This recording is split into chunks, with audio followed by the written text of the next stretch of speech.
আওয়ামী লীগের ঝটিকা মিছিল কন্ট্রোল করতে না পারলে পুলিশের বিরুদ্ধে কঠোর ব্যবস্থা নেওয়া হবে বলে জানিয়েছেন স্বরাষ্ট্র উপদেষ্টা লেফটেন্যান্ট জেনারেল অবসরপ্রাপ্ত জাহাঙ্গীর আলম চৌধুরী। শনিবার দুপুরে ডিএমপির বিমানবন্দর থানা পরিদর্শনে এসে তিনি এসব কথা বলেন।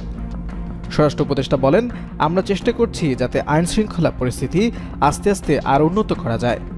আমরা মূলত পরিদর্শন করছি কারণ আমাদের পুলিশ সদস্যদের থাকার জায়গা ও খাওয়ার জায়গাগুলো কেমন সেগুলো দেখার জন্য।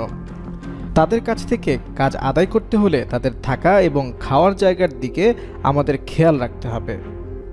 তিনি বলেন, নিচের সারির পুলিশ সদস্যদের সুবিধার জন্য একই বিভাগে পোস্টিংয়ের বিষয়ে চিন্তা করছে সরকার।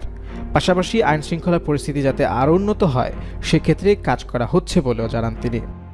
পুলিশ সদস্যদের বদলি করার পরও তারা বিভিন্ন কর্মক্ষেত্রে যোগদান করছে না এমন এক প্রশ্নের জবাবে তিনি বলেন, যাদের বদলি হওয়ার পরও তারা কর্মস্থলে যোগদান করছে না এমন প্রমাণ পেলে তাদের বিরুদ্ধে সরকার অবশ্যই ব্যবস্থা নেবে।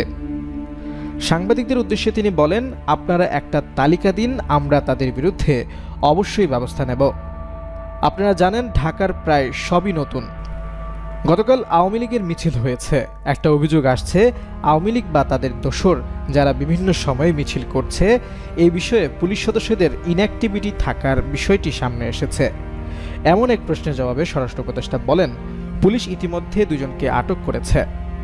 আওয়ামী লীগের কার্যক্রম ও ঝটিকা মিছিলের বিরুদ্ধে পুলিশের কোনোরকম নিষ্ক্রিয়তা পেলে কঠোর ব্যবস্থা নেওয়া হবে। তারা যদি এগুলো ভালোভাবে কন্ট্রোল করতে না পারে তাহলে তাদের বিরুদ্ধেও ব্যবস্থা নেওয়া হবে।